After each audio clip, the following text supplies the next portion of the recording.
சுகரை அதிகரிக்கும் 10 ஆபத்தான காலை உணவுகள். நம்ம சர்வசாதாரணமாக சாப்பிட்ற காலை உணவுகள் சர்க்கரையை அதிகரிக்கும். எந்த உணவுகள் சர்க்கரையை அதிகரிக்கும்? காலை உணவுகளில் எது சாப்பிடலாம், காலை உணவுகளில் எது சாப்பிடக்கூடாது, இதைத்தான் இந்த வீடியோவில் மருத்துவ ஆதாரங்களோட உங்கள்கிட்ட நான் பேச போகிறேன். நான் டாக்டர் மணிவண்ணன், ஸ்ரீ பார்வதி சர்க்கரை நோய் மருத்துவமனை, காரைக்குடி. சர்க்கரை மக்களுக்கு முக்கியமான வீடியோக்களில் இதுவும் ஒன்று.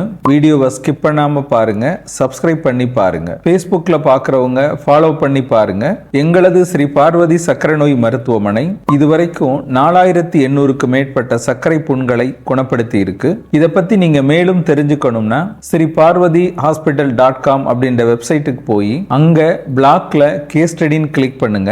ஒவ்வொரு கேஸையும் போட்டோ ஆதாரத்தோட கொடுத்துருக்கிறோம், நீங்களே பார்த்து தெரிஞ்சுக்க முடியும். ஒரு 2 மாதத்திற்கு முன்னாடி நம்ம மருத்துவமனைக்கு ஒரு புது சுகர் பேஷண்ட் வந்திருந்தார். அவருடைய சர்க்கரையோட அளவு அதிகமா இருந்தது. அவரை பரிசோதனை பண்ணிட்டு அவருக்கான மாத்திரைகள் எழுதி கொடுத்திருந்தோம். அவருக்கு ப்ராப்பரா என்ன சாப்பிடணும், என்ன சாப்பிடக்கூடாது அப்படிங்கறதெல்லாம் சொல்லி அவருக்கு மாத்திரையும் எழுதி கொடுத்தோம். அவர் மாத்திரையெல்லாம் வாங்கிட்டு போயிட்டாரு. ஒரு 2 மாசம் கழிச்சு திருப்பி வந்தார். அவரு நோட்ல எல்லாம் எழுதி கொண்டு வந்தாரு. அவருடைய சர்க்கரையோட அளவு எல்லாமே அதிகமா தான் இருந்தது.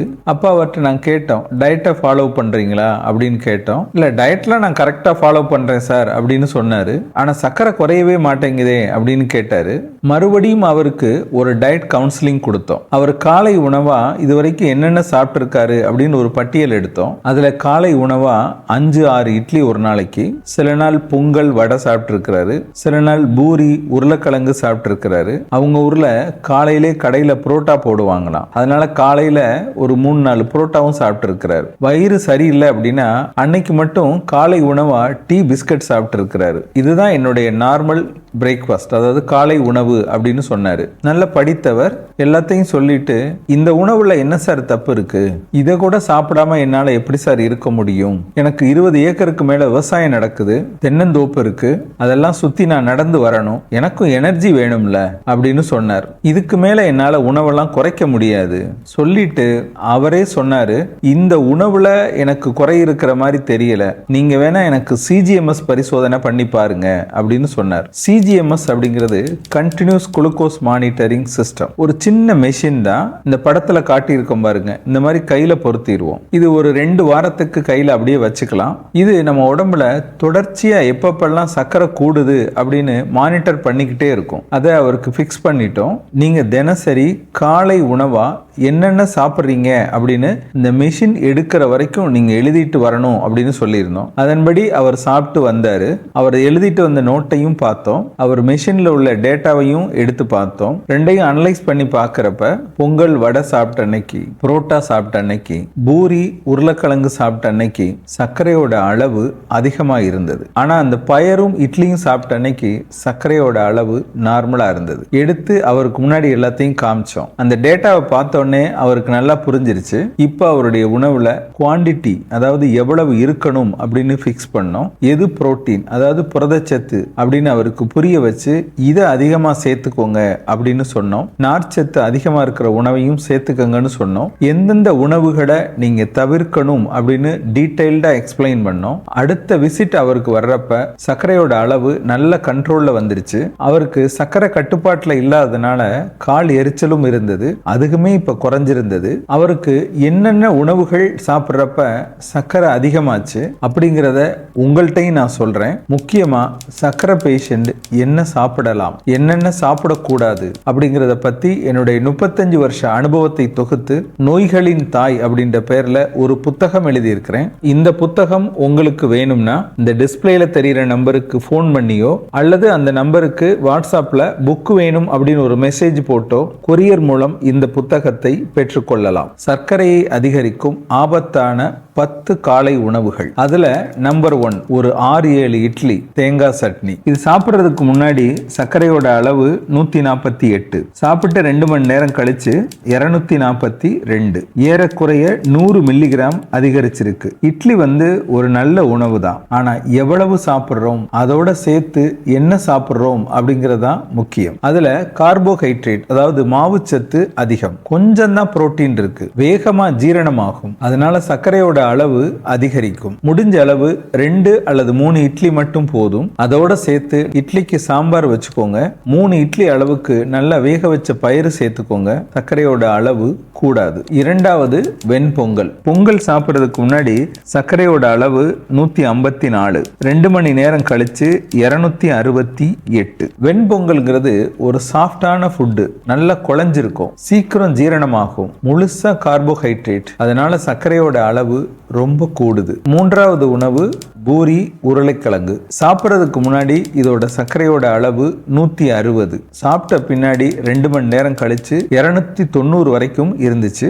பூரி மைதா மாவு, அதோட ஆயில் சேருது, உருளைக்கிழங்கு வேற கார்போஹைட்ரேட், எல்லாம் சேர்றப்ப சர்க்கரையோட அளவு அதிகமாகுது. உங்களுக்கும் இந்த மாதிரி அனுபவங்கள் இருக்கும். நீங்க என்ன சாப்பிட்றப்ப சர்க்கரையோட அளவு கூடுச்சு அப்படின்னு கமெண்ட்ல சொல்லுங்க. நான்காவது உணவு புரோட்டா.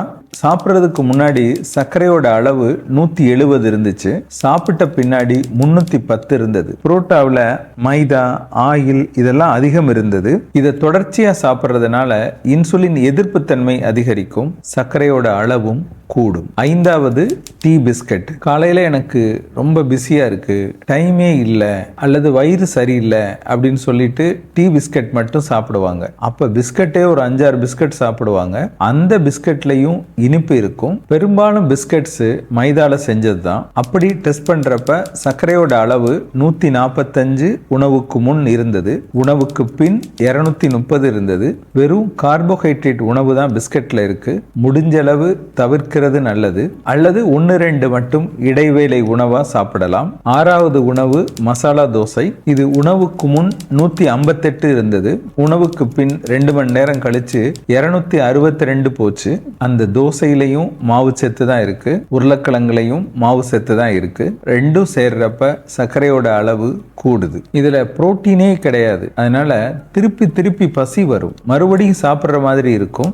ஏழாவது பிரெட் ஜாம். இதுல சர்க்கரையோட அளவு 150 உணவுக்கு முன் இருந்தது, உணவுக்கு பின் 275 இருந்தது. அந்த பிரெட்டும் ஜாமுமே இனிப்பு சத்து தான். எட்டாவது உணவு ஸ்வீட் காஃபி. சில பேர் காலையிலே ஒரு 2 இட்லி சாப்பிட்டுட்டு ஒரு ஸ்வீட் சாப்பிட்டுட்டு ஒரு காஃபியும் குடிச்சிருவாங்க. உணவுக்கு முன் சர்க்கரையோட அளவு 140, உணவுக்கு பின் சர்க்கரையோட அளவு 248 இருந்தது. அதனால காலை உணவா இனிப்பு சாப்பிட்றத முற்றிலும் தவிர்க்கணும். அப்புறம் ஓட்ஸ் நல்ல உணவு தான், ஆனா ஓட்ஸ் சாப்பிட்றப்ப அளவும் நிறைய எடுத்துக்கிடுவாங்க, அதுல சுகர் போட்டுக்கிடுவாங்க, அதுல பால் ஊத்திக்கிடுவாங்க.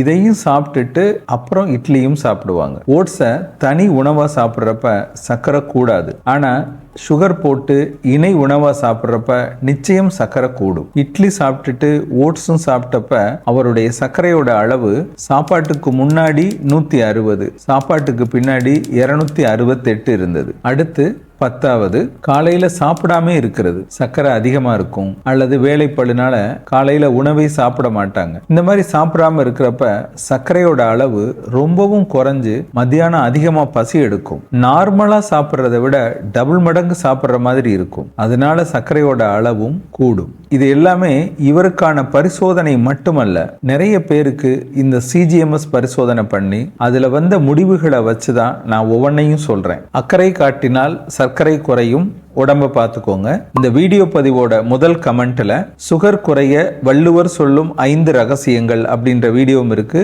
அதையும் போய் பார்த்து தெரிஞ்சுக்கோங்க.